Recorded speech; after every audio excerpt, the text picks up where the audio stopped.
Hey everyone, welcome back to another episode of the Millionaire Real Estate Agent Podcast. I'm Jason Abrams, and this is the place where we lift the curtain on the world of real estate like never before. Every week, I sit down with visionaries, pirates, and mavericks. We're here to document, demonstrate, and most importantly, demystify their game-changing models and systems. What secrets propel them to the top? And how are they living their dreams? This is about passion, it's about strategy, but above all, it's about real, tangible success. So buckle up and let's dive in. This is the Millionaire Real Estate Agent Podcast.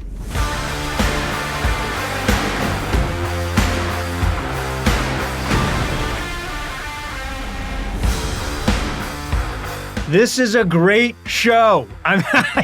Usually I say that at the end of the episode. I'm telling you, what you are about to hear is an amazing show. It's almost one where I wish you were doing it in your office as opposed to in your car, but I'll take it any way that I can get it. This gentleman's company does $500 million in sales, and here's what you're going to love about him. He's so darn down to earth, you won't be able to stand it. He's based in logic, he's based in math, and that's why we have him this time of year. We're going to unpack all things business planning. And you megas out there that think you know everything there is to know about it, I heard things from this gentleman that completely changed the way that I thought about it and actually were new to me. So sit back and get ready because David Huffaker is about to teach a masterclass. Friends, sit back and buckle up. This is David Huffaker. David, how are you, sir? I'm good, brother. How are you? I am fantastic. There are few people on the planet that run a real estate business the size of yours. I'm talking north of 500 million in annual sales. It is incredible what you've built. And we're going to unpack it deeply. But before we do, I want to hear your journey in. David, how did you find the greatest industry in the world? Yeah, I love real estate, man. I've been doing this for right at 20 years, almost 20 years to the day. And I think there's this conscious level was growing up, didn't come from money, didn't come from much of a background. And I had this aunt who lived in Memphis, Tennessee. She was the one I got to go visit once a summer, and it was really all I knew of success.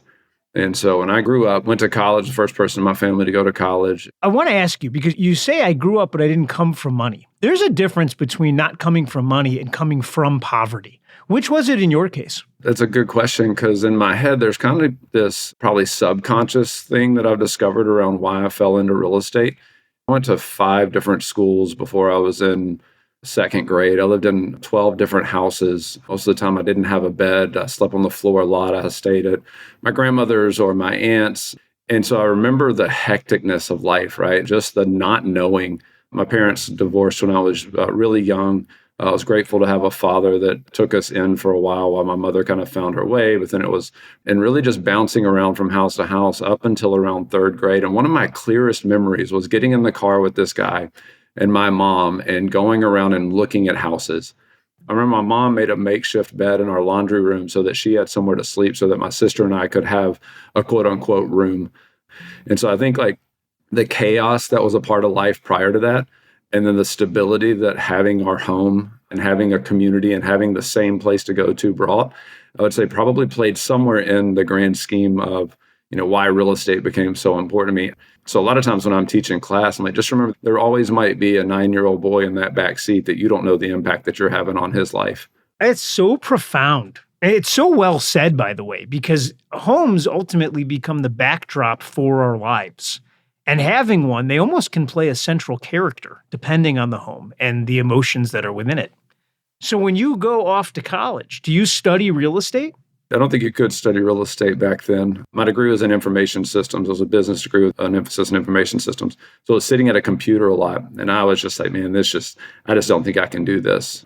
In fact, my wife and I used to have resume nights on Sunday night. I was so miserable. And she would be like, well, let's fix it. Back then you had yellow pages and we literally would fax my resume out. Just Sunday evenings was resume night in my house.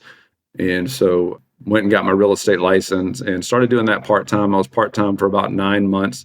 Thought I was going to be amazing at it. I mean, I literally had my license for like 15 minutes and my college roommate called and said, "Hey, I heard you got your license. I want to buy a house." And I was like, "Oh my God, like I'm going to be amazing at this." And then I didn't sell another home for 6 or 7 months. Just kind of didn't really know what I was doing. My mom took pity on me. In fact, that house I was just telling you about, the one that brought us the stability, like mom, I don't know that my siblings were real pleased with me, but mom felt bad. And so she let me stick a sign in her yard and sell that. And I remember my aunt telling me how difficult part-time would be. And I'm like, I can do it. I can do it. And so just made the decision at that point to kind of take the leap of faith. I don't know if I'd even call it a leap of faith because I went to work for a national home builder. And so for me, that was a great transition from the corporate world to getting into real estate, but having some stability there. Love that. All right, I want to switch gears. Before we do, I just want to remind everybody, I'm taking the notes. So you don't have to take the notes. You do not have to pull over in your Teslas. You do not have to park the Range Rover. I'm doing that for you. You can sign up for the notes at MREAnotes.com. They come out every Thursday, and we are going to document everything that David says. This is the time of year, friends, where everyone agonizes over what to be for Halloween. We know that. We are not going to go deep on that topic. And then you're only left with two other topics. If you do your photo event, is it with Santa or the Grinch? We're not covering that either. What we are covering is the mythical third topic, and that's business planning. How do I make the end of this year the amazing beginning to the next year? Because how you play in Q4 literally sets up how you win in Q1, 2, and 3. So David, you're a Jedi at this, and you do it at an incredible scale. And this process begins with a simple model and idea that you call PACE. Walk us through it, and how did you find it? Yeah, so amazingly, Jordan Freed came and spoke for us at an event for me one time, and I wasn't familiar with this. Jordan explained that the military, when they go into any mission or operation, they have something called PACE planning.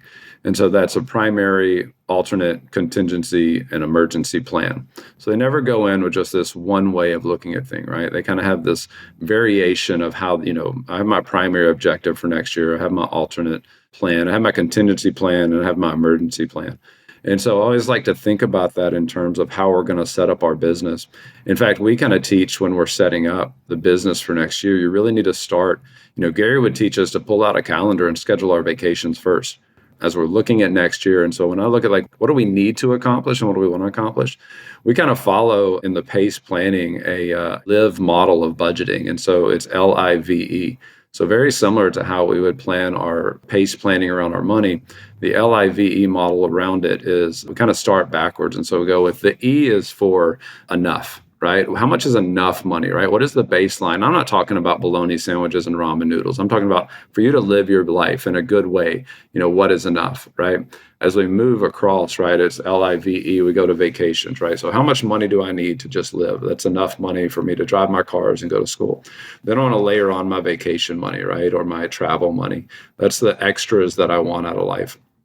How much do I need next year in order to take the trips I want to take or go the places I want to go? Then the I is for investments. How much money do I need in order to follow a Brett Tanner style wealth planning where I know strategically how much money I need every year to make my investments to grow?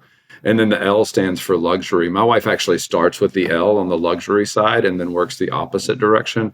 She believes that the luxury is the most important part. And so she's going to have that luxury budget of all of the extras that we really want in our year next year. And so as I'm looking at next year, I think about it in terms of a dartboard. Jason, if you and I are going to go play darts and I'm trying to decide if I want you on my team, if you're only aiming at the bullseye all the time, your chances of missing or hitting it 100% of the time are pretty slim. And so we kind of go all right, we have a target, right? My target on the dartboard is going to be all of it, all the L's, the I's, the V's, the E's, the entire budget.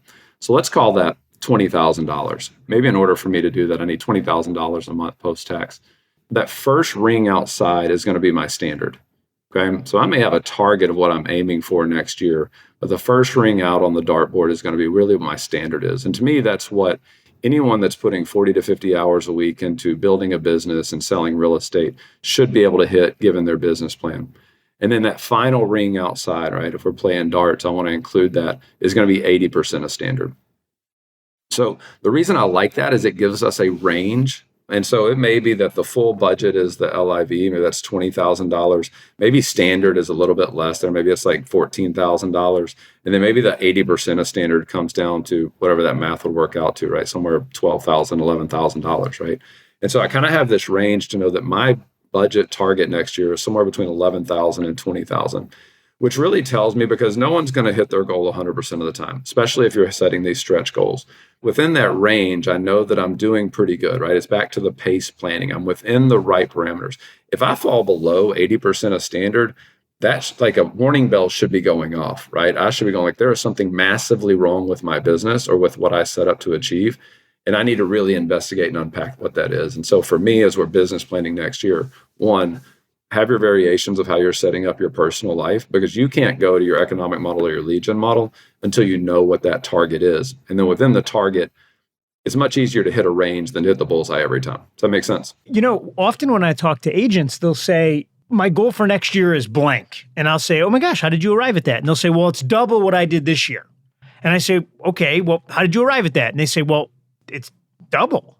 And I'm left like kind of bewildered, because yes, it is double. And so what? Yeah. So you said something really interesting, David. You said you have to figure out the way that you want to live before you can figure out the way that you need to work to support that. Is that what you mean?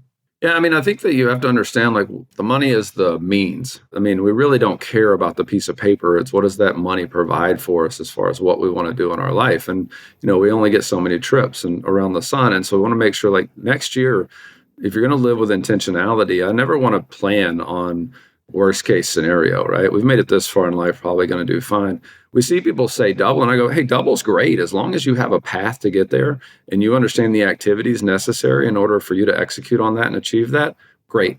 Where I think most of us fall short, or where we see a lot of people fall short, is they set the goal, but they don't have the path to get there. I love business planning clinic this time of year. Everybody has this little glimmer in their eye and they get really excited about the what's possible. Where I struggle is in February, and I ask, like, okay, how many of you have executed your business plan? And it's like, oh yeah, I forgot I was supposed to create a plan. Or what we really teach people right now is, let's write the plan and then let's test it. Let's see, are you willing to show up tomorrow and do the activities that you uncovered were necessary through business planning in order to achieve that goal? And so I know how to get a six-pack of abs. I don't have the behavior to get a six-pack of abs, right? So it's never a knowledge issue, right? It's a behavior issue. So in business planning, we lay out the knowledge on how to get there. The question is, do you have a coach holding you accountable to the behavior each week that's going to net that result for you, and then being able to evaluate it? It's a coach. I mean, that's what it is. That's what he's talking about. The truth is, nobody succeeds alone and nobody fails alone. Gary Keller says that all the time. And there are people out there who like to say, I'm self-made. I've done it all on my own. Friends, when you actually think about it, you know that's not the case. I'll prove it to you. Did you knit the clothing that you're wearing right now? And for those of you that did, I love that journey for you. Did you also build the car that you're driving? Did you put the ink in the pen that you're using? No, of course not. We all lived highly leveraged lives based on not succeeding alone. There's tons of people. The entire universe is contriving to help us get the things that we want when we know the rules of the universe. But here's the thing. David has the behavior to be wildly successful. That behavior plus a coach holding him accountable to living that behavior on a daily basis is the formula for success. We know that. We know that from the world's top athletes to the world's top entertainers to this podcast show host.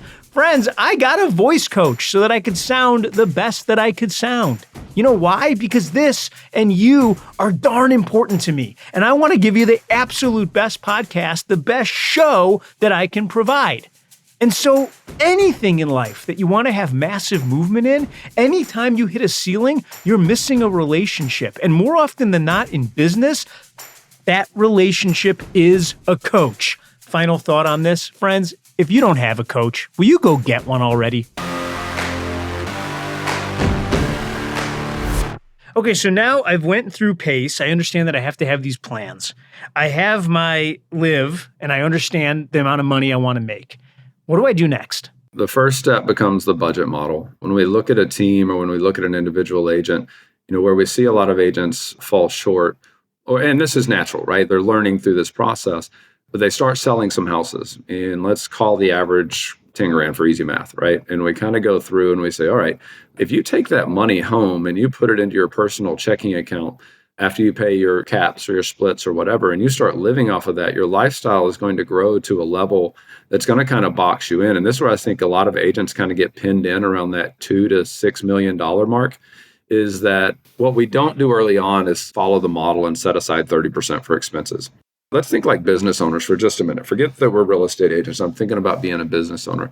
The game of business is understanding where to go and invest my profits or my revenue so that it generates me a greater return, right? So if I take that money home and I don't go reinvest it into the business somehow or reinvest it into the growth, number one, I have to share it with Uncle Sam, right? I have to pay taxes on it. So for me, what I'm looking for is how do I generate revenue? How do I generate profits off of a company? And then where do I go reinvest that money into predictable, deliverable outcomes that are going to generate me a certain ROI. And then you just kind of keep doing that over and over and over. The reiteration that as a business owner is that too many of our agents are looking at their expenses as expenses, right? If it's an expense, we need to minimize it, right? You need to cut it down as low as possible. There are some necessary expenses in business. Everything else is an investment. So when I'm doing a client event, when I'm purchasing leads, or when I'm doing any of my lead generation avenues, I'm holding that to some type of ROI. And so early on, what we may see agents do is take that money home because they're trying to get on their feet or they just haven't been trained to do it.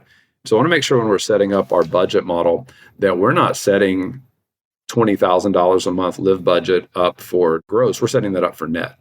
So I got to kind of walk backwards through that and know, like, just set the money aside. You may not be spending it initially, but how awesome is that? How cool would it be to set aside 30% of every check? So therefore, when you do have an opportunity to invest or when you do want to grow the business, you've already saved up the money and you didn't take it home and start living on it. All of our lifestyles are going to expand to the amount of money that we bring in, right? So if you're taking it home and putting it in your personal checking account, your life is going to grow to that. Then when it becomes time to go and invest money in the business and have that expense, I'm not going to win the debate going to my wife and going, hey, if you don't mind not getting your haircut for the next 6 months, I'd really like to go grow the company, right? That conversation isn't going to go well for me. It's a non-starter, David. It's never going to go well. And I think at first when we go through this with a lot of agents, there's kind of this like, oh man, but that sucks, right? That amount of money. And yet I always say, like, just breathe through it and understand that, like, okay, well, it just tells us how many homes we need to go sell. I love that. And needless to say, by the way, when David says, average of $10,000, all commissions are completely negotiable. And he was just picking a random number for illustration purposes. David, this is a show for the biggest real estate agents in volume and units in the world. And so talk to that group as you talk about the budget model. What does that group need to know?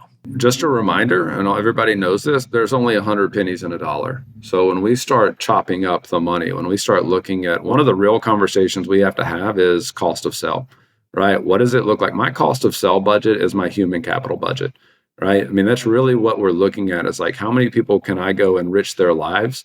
I get to investigate a lot of teams' P&Ls and a lot of teams' businesses. And the biggest mistake I see us making is overcompensating someone for a job because emotionally we don't want to lose them. And I'm not saying like our top people don't need to be retained. I don't want anybody to hear that. There is a top group of people in your organization that, yes, you need to retain them. You're going to retain them through opportunity, not through splits, right? So we got to have to give them opportunity to grow their world the same way that Gary's done that for a lot of us.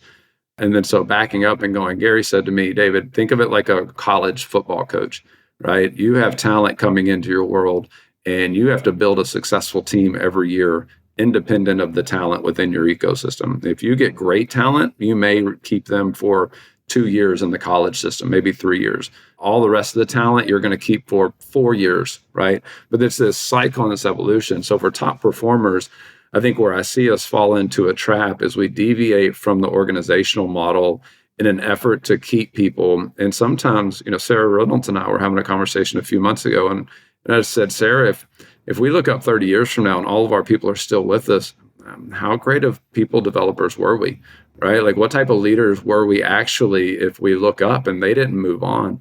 And so we're trying to explore, like, what are the options to really be their biggest cheerleaders? If I look up one day and my biggest competitors are agents that used to be in my world, I hope I would be excited about that. I think it would be cool. And practicality, I'm sure I would be like, oh man, But I do think, like, how do we go develop people so that they can go out and build their own big worlds? And we cheer them on and celebrate that versus it feeling like a takeaway somehow. Makes sense to me. I mean, look, the splits have to match. You can't overpay because you need to work towards a profit margin, not an org chart. So what you're saying really hits home for me. Yeah. Okay, so now I understand, and I've laid out my pace, and I understand my live, and now I've laid out my budget model. What do I do next? Setting a target profit margin is important for us as business owners. I think for a lot of top teams, I mean, the model says 30, 30, 40. I think as we look at best practices across the model, you see expenses for a lot of people are exceeding 30%, which kind of makes me nervous. I think leads probably wrecked our industry. I think you're seeing the amount of people that don't want to lead generate, that just think that leads are just something that you go buy or pay for now. It's really wreaking havoc on the budget model and our ability to grow companies. But knowing that, like, a target profit margin, whether it's 22%, 25%, 30%, it's where you see a lot of the top performers playing, right? So I feel like, if kind of back to that, dartboard analogy, if I'm between a 22 and 28% net profit margin, I go, like, that's pretty solid.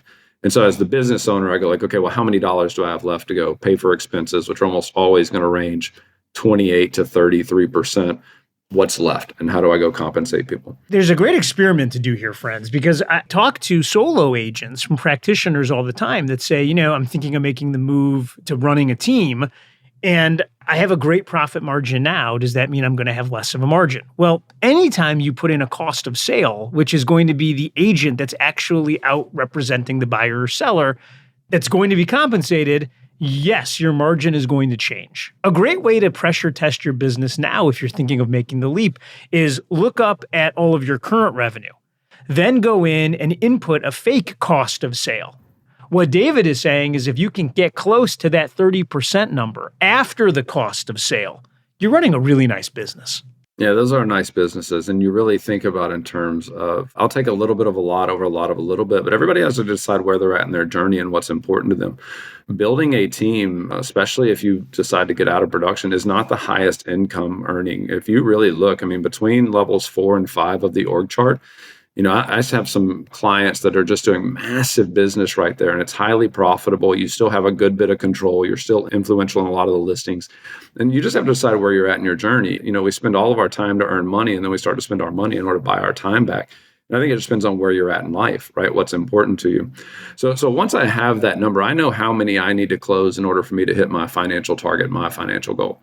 So that's where our economic model comes into play. And really the economic model is just the red flags around our coaching, right? Do we understand our business well enough to know, okay, I need to have X number of contacts, X number of leads coming in. I did a business planning a few years ago for my own team, and Sajik popped in on it via Zoom. And I'm like, what questions aren't we asking? It was such a V8 moment for me. He said, well, have you asked the question, do we have enough leads and do we have enough business to accomplish our goals?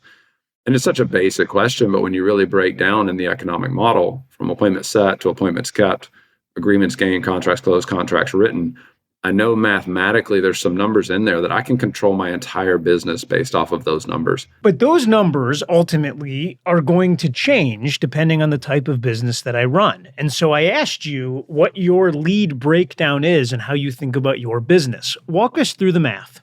Yeah, so you're right. Based off of lead source, it's going to vary. Agreements gained is going to be my number one. If you tell me the number of agreements that you're gaining in your business, I can tell you just about everything I need to know about your company within reason. And I just kind of looked up and was like, hang on, wait, like what?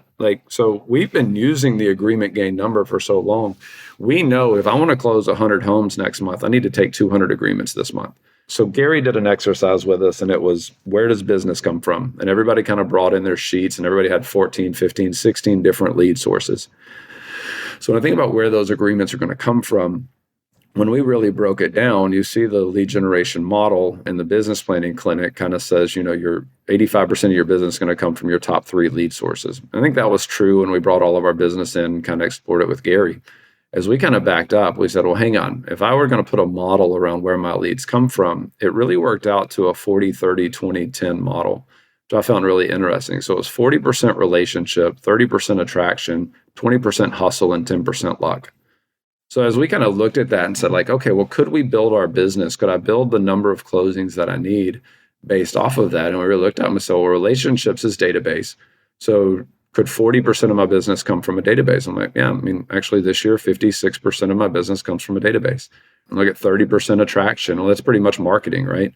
So we go, all right, do I have some type of marketing lever, either a MOFR or something that's happening that's generating inbound inquiries where I can convert 30% of my business of whatever I need through marketing? You go, all right. And then so the hustle becomes prospecting, right? 20%. So that goes back to our open houses. That goes back to our door knocking. That goes back to, making TCPA friendly and compliant phone calls, right? And then the last piece, 10% luck. Those are the laydowns, right? The agent referrals, the come list me's, the things that just kind of show up in your world. I'm going to be really intentional with the first two around the 40 and 30, the relationships and the marketing. And that's going to drive my overall business back to my economic model. I love how you just explained that. And the clarity that you have on the percentages, and then the key metric being the number of agreements gained. On a daily basis, are those the dials that you're looking at? Yeah, so as I meet with my leadership team every week, we go through an L10 meeting and everybody kind of has their numbers that they report. The agreements gained is the one that we use to kind of drive the ship. We know that if we're 50% through the month and we're attempting to close, let's call it 70 homes next month, that we really need to be on pace to take 140 agreements this month. I mean, it's not an exact science, but it's pretty close, Jason. I mean, it's really able to kind of dial in and go, okay. And so, I look at it as an OP in a market center. If we need to close X amount or get X amount for company dollars. So if we're lagging in company dollar gained each day, all right, well, then it becomes carrot or stick. And so it's almost always, especially as an OP or as a market center, it's almost always carrot, right? We're going out and going, well, let's do an agreement gain competition. You want to move the needle in your business, go have an agreement gain competition. If you're a single agent, go pair up with some others and be competitive, and let's see who can get the most agreements signed.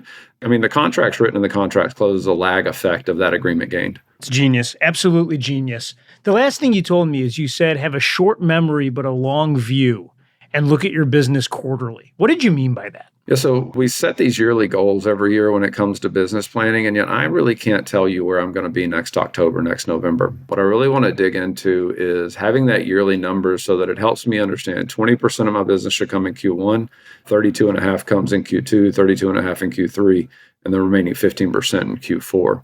So if I look at a number and I want to close 1,000 homes next year, I know that 200 of them need to happen in Q1. I can focus on that now. I understand the activities that are happening this week are going to impact me in January and February.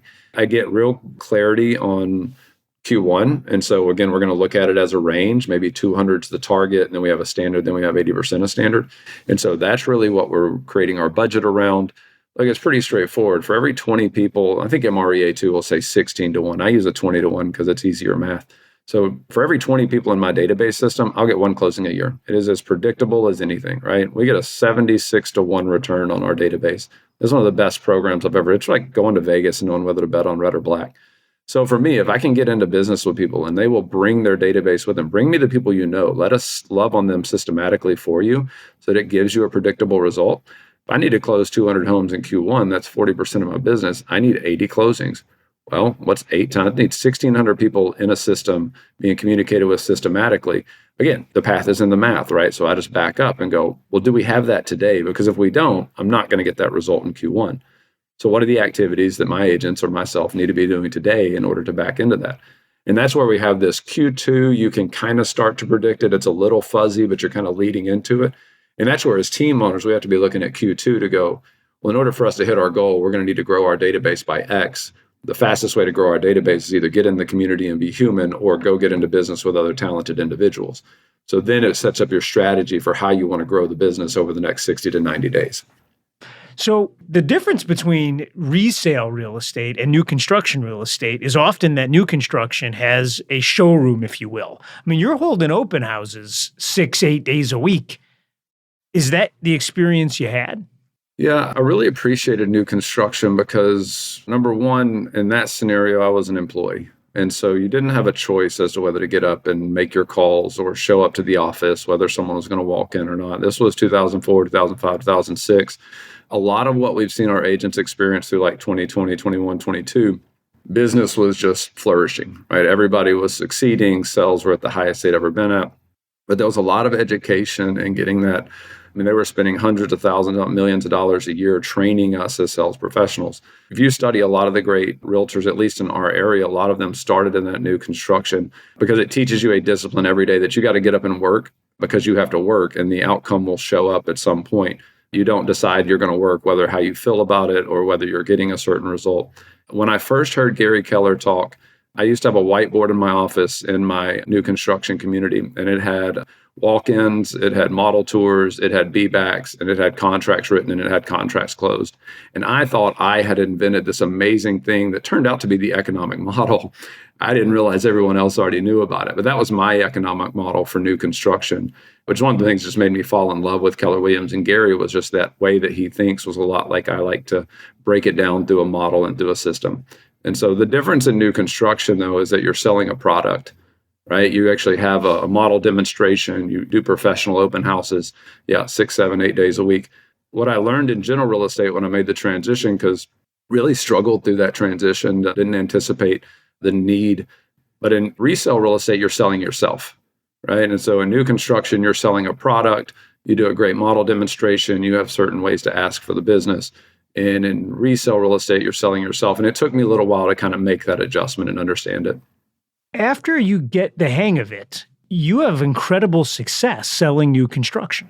Yeah, I mean, I think I was number one in the country for the builder I worked for, number one or number two, just about every year. I mean, it's really not that different than any business, Jason, as we're kind of going through business planning for 2025. I mean, it really breaks down to, every great business consists of three components, right? A sales and marketing team, an operations team, which is people delivering the business, and an admin and financing, and if you can nail those three buckets, you can run a successful business, whether you're selling houses or vacuums. And so in new construction, it became the thing that was nice about working for a builder is they do provide a lot of the, they're driving people to your models, right? The signage, the billboards, the websites, all the things. It was really just our job to do a great model demonstration or open house presentation. And so when we made the switch over, having the success in new construction, I really just wanted to get out on my own, right? I was making really good money. My wife and I had saved up like $50,000 to make the transition, which is a lot different than when I got my license. I got my license on a credit card and on the weekends. So we're like, we're going to do this. We're going to make the switch over. And so January 1st of 2013, we left the new construction world. We started in the resale world. The very first day I showed a house, it was much like my first experience, I wrote a contract. In fact, I was so unprepared to write the contract, I actually took them to my old new construction community and asked them if I could borrow their computer and their printer to be able to write that contract. So I'm like, I'm going to be great at this. This is going to be awesome, right? I'm back to that amazing experience right off the bat. And then it was April 1st of 2013. I went home to my wife. She was a stay-at-home mom. We had 3 kids at the time. And I said, if we can't figure this out in the next 30 days, we both have to go get real jobs, right? And that was kind of a smack for us in the face of like, oh my goodness, like it was harder than we expected, right? I mean, we're burning through cash, trying to 1, live, but 2, invest in our business and to get it going. So it was just an interesting highs and lows, right? Just fighting your way and feeling your way forward with it. You used a term a minute ago. You said a professional open house. And I think that there's a big misnomer in the industry that all open houses are created equal, and they're just not. And so what I'd like to do is unpack the way that you think about a professional open house, because I asked you in a pre-interview, I said, if you were a newer agent or any agent who's not hitting your financial goals right now, what would you do? And you said you could hold an open house every day and probably hit your numbers. Yeah, absolutely. That was a big aha for me. So David, what the hell is a professional open house? Yeah, so you think about 10,000 hours easily in open houses. And I don't care if you're a new agent or an agent that just needs to, get a paycheck. The open house to me is going to be our fastest path to get there. Real estate is somewhat counterintuitive. In fact, if I want to sell a lot of homes, I need to go get into business with a lot of people who aren't buying and selling homes. I need to go build relationships with the 85 to 90% of people who aren't actively looking to move. But I do want to play in that 10 to 15% that are moving. And most open house clients are 4 to 6 weeks away from going under contract. And so in my brain, like it's the fastest way to get to a closing. A professional open house, right? We were taught to do in the new construction world, and what we kind of rewrote to do for us personally in the resale world was to really walk through that process with people. So all starting from, as we're taught to do the open house, really to do a great discovery at the front door. Right? It all starts with that first 3 to 5 minutes of not just allowing them to come in and look around, but really meeting them at the front door, sticking out your hand, introducing yourself and asking a discovery question of, welcome to 123 Main Street. My name's David. What's got you guys out thinking about a new home today? Really digging into that current positive, current negative, future positive model as we kind of understand. If I can understand someone's main motivation really by asking the question three different ways, going three whys down, right? Really getting to the root of what we're trying to solve. We actually, doing a professional open house, for instance, you would actually mark either on the floor with a piece of tape or just mentally in your mind where you're going to stand in each room, right? I want it to feel like Disney World when someone comes through that open house. I want them to have an experience that when they walk away, yes, they like the house or don't like the house, but they go, man, that guy's different, right? Like that guy really made us feel welcome, that he delivered information in a way that was valuable to us. And so even within each room, I can always know when I'm in the primary bedroom, I'm going to talk about financing, right? When I walk through the bonus room, we're going to talk about home to sell. Do they have somewhere to sell, or are they in a lease and have an apartment to get out of?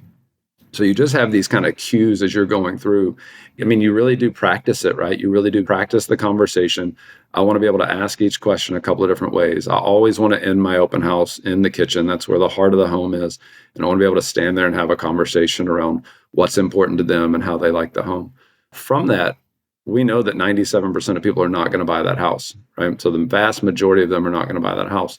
And so for us, it was just being able to kind of have a conversation with them to go, hey, Jason, this house really seems like it's got some things that you like, but it's not everything that you want.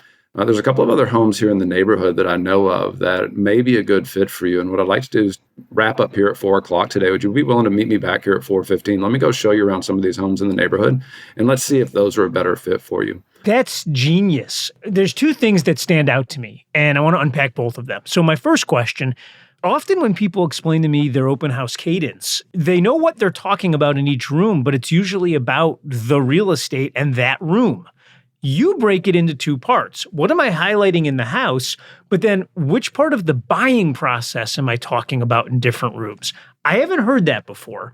Is that a throwback to your new construction days? Yeah, 100%, right? You're going from macro to micro, right? You're going from broad-based picture down to making each home one of a kind. In new construction, you've got 100 lots with 5 different plans. So really making something unique to them is somewhat of a challenge, right? Because you actually, they can say, well, if I don't buy that one, I could buy that one. If I don't buy today, I could buy one in 6 months. And so you really have to understand what's unique in their world and going through the process with them. They don't need me to walk into the room and go, ooh, this is the pantry, right? They got that. What they want to know about and where we can add value to it is navigating that process. Here's what happens next. Here's what this looks like. Hey, if you guys are really serious, here's the next steps that would happen in this process for you guys. Do you have anybody to help you with that? I love that. My second aha is you talk about this conversation that you're having, which is there are other homes in the neighborhood.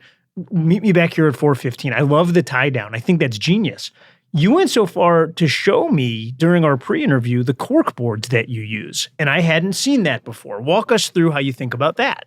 Yeah, so I'm sure there's smarter technology at this point, but for us, when I was in production, we would actually take 3 to 5 homes in the area that were a similar price point. Maybe it was a similar school district, maybe even the same subdivision.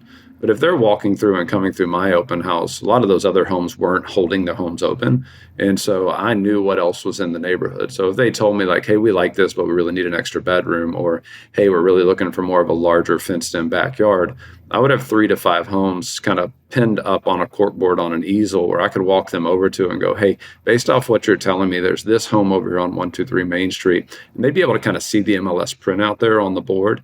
And it would just kind of be that hook to go, hey, you know what? I can get us into this home this afternoon. Why don't you come back by and let's go take a look? As we did that, when you get really good at that process, we're doing that all weekend long. I got to the point where I could almost guarantee if I was going to do a Saturday open house and a Sunday open house, I could likely have someone under contract by Sunday evening. Even if it were 60%, 50% of the time, it just became that way early on when I made the switch over to resale real estate. It was like, this is where I have to go in order to find the business. And that was really what spurred us along. We were making the calls, we were setting up the database and doing some activities, but being in that open house, being in the community with people, you think in your brain there's this massive group of people out looking for homes. If you're in your local community, it's a finite group, right? And it's not a really large number. And so you're going to interact potentially with 5 to 10% of the active buyer market if you're out in open homes every weekend. Well, where else would I want to be if I'm trying to sell real estate, right?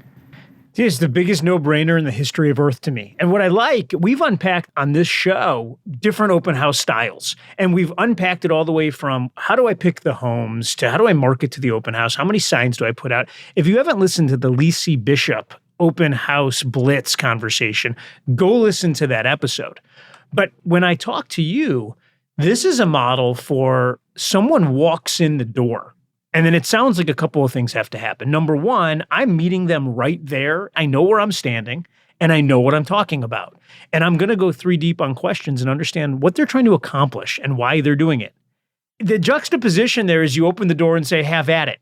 You're not doing that. You're having a purposeful discussion, then touring them through the house, and then in each room touching on 2 things, something about the home and then something about the buyer process. So by the time you get them in the kitchen, they already are wildly more educated than they were when they walked in the front door.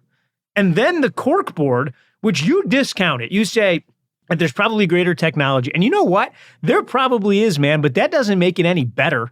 There's something tactile about a cork board with paper that people can look at. And I always think of this. When I walk into a restaurant and I order a steak, I want to look down at my plate and say, that's a steak. I like steak. I don't want to look down and wonder what it is. And the cork board makes it amazingly clear for people. And then the idea that the open house ends and that's just the beginning of your day because now you're showing homes to someone you met earlier in the day, I think it's a really big idea, David. Yeah, I think from a couple of weeks, it kind of goes from the open house as the lead generation, the weekend showings or the afternoon showings is really your first kind of test out into the market to go, am I right? Based off what you've told me, am I showing you the right things? And then ultimately, if it's not, then it's okay, hey, let's meet this week. Let's go through a buyer's presentation. Let me show you why people choose us.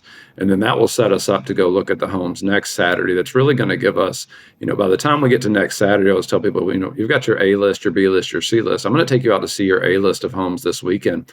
If you don't find the home this weekend when we go out and look, we may have to go to your B list, and nobody really wants their B list home. And so either I've missed something or there's a disconnect between what's in the market and what you want. The clarity that you have and the calmness and the logic and understanding is inspiring to me. But it does bug the question.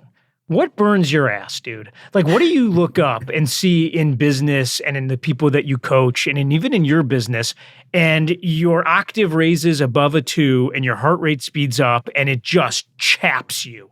What is it? It chaps my ass, Jason, when we can't be efficient at what we are doing, right? Like, I don't understand. I don't get it, right? Like, we're adults. We are running big businesses. 25 hours a week is not a job. That is a hobby, right? We're going to get up. We're going to work 40, 50 hours a week. You are taking time away from the people that are most important to you in life to come do this. Stop doing it half-ass. Preach on, my friend. I love it. All right, I want to switch gears.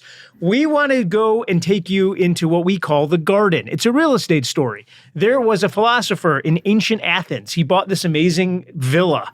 And Athens is a bustling city, and he builds this garden to have some quiet. And instead of lecturing to large groups on the challenges of life, he invites small groups of friends over to unpack life's meanings. His name was Epikuros, and this becomes known as Epikuros' garden. David, will you join us in the garden?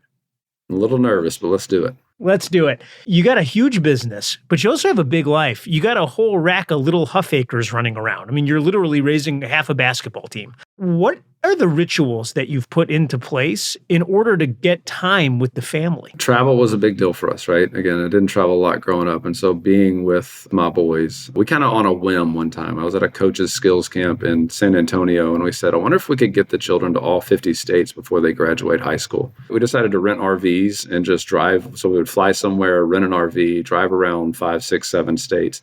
And just such a fun time, man. I mean, really, like, there's nothing to do apparently in Nebraska. But we had the best memory renting electric bikes and just riding them around the greenway. And we spent hours just cutting up. And it's some of the best memories. One of the rituals that we love to do at home, we actually have it on the wall in our dining room for a long time. And it was, how was your day and what was your favorite part? And so it's just a really fun time to just sit down every day, have a meal together, and really be intentional. Get off your phones. Let's talk. Let's have a conversation. Man, it's just absolutely amazing. Those boys are phenomenal. My wife is a phenomenal champion and sidekick in all of this. It's just been a really great journey with them. So as you look up now, I mean, you got a money green leather sofa, you got 2 rides, a limousine, and a chauffeur. You got all the things and all the trappings of success, but that doesn't come without its challenges. As you look up over the next few years, what's the biggest problem that you face? I'll be transparent here. I think 2020, 2021, people tell you that money's not going to make you happy, but damn it, I was going to figure that out on my own, right? I was not going to take someone's word for it. I'd say I made more money in 2020, 2021 than I could have ever dreamed. And yet I looked up and I was miserable, Jason. It is true that it will box you in, right? And it will create this lifestyle that now you have to perpetuate, right? And you have to uphold, and you have these fears of, well, what happens if I fail? And, what happens if it goes away? And, now that I've built this world, the embarrassment and the pride and the shame. And honestly, man, it just overwhelmed me. And I remember getting on the phone with some other men and really having this conversation about, hopefully I've found this out early enough that I can do something about it. I'm not going to make my life about this. Right? I'm going to find out what's important to me in life, and I'm going to figure out the amount of money that I need to generate in order to cause that to happen. And then I'm going to go out and be excited to get to pour into my agents, excited for the challenge that get to come. I'm not going to continue to just push and spend all of this money and create this world that it just makes me absolutely miserable. I just refuse to do it, right? The happiness is so much more important than the money. It's so good, man. You don't have the kind of success that you've had without being wildly competitive. And at the same time, you have this grounded, calm, logical reflection. You present as a warrior poet, my friend. And to know you is to love you. And I love what you're doing for the industry. And it's scarcely time goes by that I don't meet people whose life you're impacting. So thank you for everything you're doing for the real estate industry. And thank you for everything you've taught us today. I appreciate that. Thanks for having me, Jason. He is so clear on everything that matters in his business.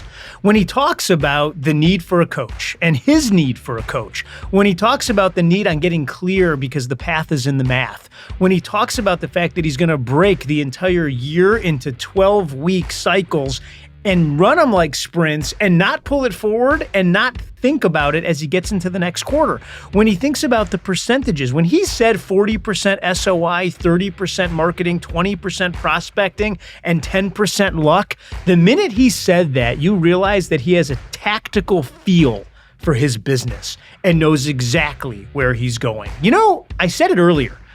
I was purposeful about bringing him in this time of year because all of us are thinking about how we're going to plan our businesses to next year. There's a concept that Gary Keller and Jay Papasan laid out that's called goal setting to the now, which means I look out 5 years or 10 years or 20 years and I figure out what I want to have. Then I work backwards by the math to figure out how to get there. Then I ask the question, what needs to happen this year? Okay, great. Now what needs to happen this quarter? Okay, great. Now what needs to happen this month? Perfect. Now what needs to happen this week? What needs to happen today? And what do I need to do in the next hour of my life? Friends, David Huffaker has figured it out. Number 1, he sets his plan. Number 2, he hires someone to hold him accountable to executing it. That is why he is a genius. Go forth and do likewise. There it is. That wraps another episode. Friends, I don't know what you're taking out of this. I really don't. I'll tell you what I want you to be taking out of it, which is these are the people that are having tremendously big lives. And the reason it's happening is because they're setting up the models and systems to do just that. Gary Keller told me that leadership is teaching people how to think so that they do the things they need to do when they need to do them, so that ultimately they get the things they want when they want to have them. And that's what I want for you. You're all leaders, but it begins with leading ourselves.